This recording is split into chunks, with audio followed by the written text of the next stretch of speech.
Kathy, thank you for bringing this recipe to us today. This is a fun one, Sarah, and this recipe, the Three Sister Stew, is named after the Native American agriculture practice of planting three plants together.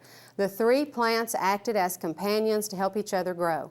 And the three plants we're going to talk about and that we're going to incorporate into this stew, really, Sarah, this stew recipe was developed around these three plants or these three vegetables. Wow. So I have some corn. We're going to put the corn in. The corn is considered the oldest sister. She stands straight and tall. She also acts as a climbing pole for the beans. Okay. The next vegetables we're going to put in is squash, and squash is considered the second sister. She helps to keep the soil cool and fertile, and she also helps to keep it moist. Okay. All right. And then beans, and we're using kidney beans today in this recipe. The beans are the third sister, and they help to keep the soil fertile, and they also climbed up the corn stalk. Wow. And all three vegetables would grow together and help each other, and they were truly companions.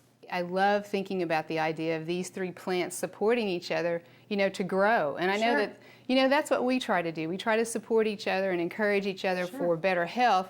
And, you know, this recipe, you took this recipe and tweaked it and made it your own. And I know that the rest of the ingredients that you've chosen here are either high in fiber, higher in nutrition, or high in taste, because you want it to taste good. So what's the next thing we add? Okay, the next thing we're going to add, Sarah, we're going to go ahead and put the water in our pot.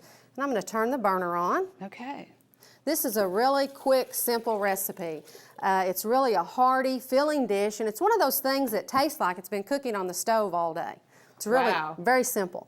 And most of us don't have all day to cook things, so I don't. That's but I'm the kind of person that I like to go home at night and have something home cooked. Sure. So this would work well having in the evenings after you get off work.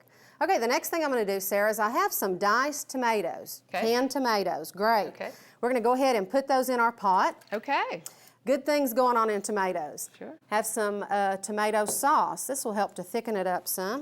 Well, I know also when we do with our cooking shows, what we do a lot is we try to look for the no added salt varieties of these to try to just cut back on the salt. Right. It's a great practice to implement in your life. And you know, like this stew, for example, if I'm not going to load it up with salt, then I need flavor coming from somewhere else. Sure.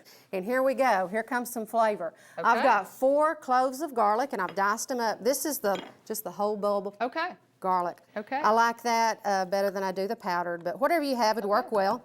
A lot of flavor going on there. Yum for garlic. Got some cracked black pepper. Okay. Some more flavoring coming in there. She's letting me help cook. Heck of a deal. Heck of a deal. Okay, so this is one of my favorites too, and why I used it is I love black-eyed peas. I do too. I grew up in Oklahoma. We always had black-eyed peas. I love them. So what we've done, Sarah, everything except for the tomatoes sauce and the canned tomatoes. Okay. Kidney beans, for example. The black-eyed peas, for example, we opened the can and we drained them, just rinsed them a little bit with water. Sure. And so here go our black-eyed peas. I've picked many a black-eyed pea in my daddy's garden. It is good. I have too, and they're really, really wonderful. Sure. Good fiber in them. Yum. So here we go. Next thing, we have some potatoes. You can use whatever kind of potatoes you have, whatever kind of potatoes you like. Sure. Since this is my recipe, I used one I like. There you go. And so here we go. I have some red potatoes. So you want to scrub up potatoes really well. Leave the skin on unless you see any blemishes. Excellent. A lot of the nutrients are right below the skin, so I sure don't want to peel those and throw them away. I want to keep as much of those nutrients and get all that great nutritional benefit as I can. Well, and that's the same as in the squash. You know, we leave the skin on the squash because that's where a lot of nutrition is just right under the skin, because that's what how the plant naturally grows. So awesome. Just wash those vegetables under running water, and that's all you need to do. No soap, nothing special, just kind of get them under the water. Get all we can. Okay. All right, next thing, barley. Barley. A lot of people may not have barley at home in their pantry. You do, I don't. But so it's a great way to sneak some more grain into your diet. Well, and that's what I like. That's one of the things of, you know, when you're talking about support and you're talking about the three sisters and the companion gardening, you know, we have a great extra at the end of this DVD. We have the Chickasaw Nation's ethnobotanist. He talks a lot more about the three sisters and companion gardening and some other stuff to kind of add some flavor. So look at that at the end. But how Kathy and I have tried to support each other is that we encourage each other to walk. We say, stop, you need to go walk. You need to take care of yourself. Because she and I are workers like everybody else. And so we just try to support each other. When we go out to lunch together, we try to pick places that we can choose things we love. And if we want to have a dessert, what do? Split it. Okay. So that's, that's about support, and this stew is beautiful. And I know you could stop right here, right? And you would have a wonderful vegetarian stew. You could. So that's the thing about recipes, and especially Kathy's recipes, that, they're versatile. And stew, if you don't have a vegetable, add something else. But what we're going to do at the end is add the beef, right? Sure.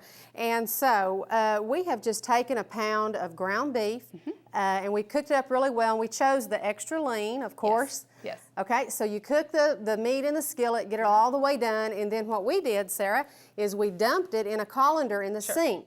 And then we put some running warm water on it. That helped to wash away some of the fat, get rid of as much of it as I can. So it's a great source of lean protein. We do need protein in our diet. Another source of protein in this recipe, of course, would be the kidney beans. Sure would. So, and a little bit of the black-eyed peas. Yeah. All right, so in goes our ground beef. So in looking at the nutrition, and this will be printed on the DVD where you all can see it, but I'm excited, and I was very excited when I saw it. Serving of this stew is 1.5 cups. It's a generous portion. It is. Okay? 290 calories, heck of a deal, and the dietary fiber per serving, 1.5 cups, I'm getting 10 grams of dietary fiber. Sure, that's great. Wow, almost halfway to my goal for the day. And this is a great dish, and I really do appreciate you showing us and telling us the story. I love the stories. Yeah, Thank you so much.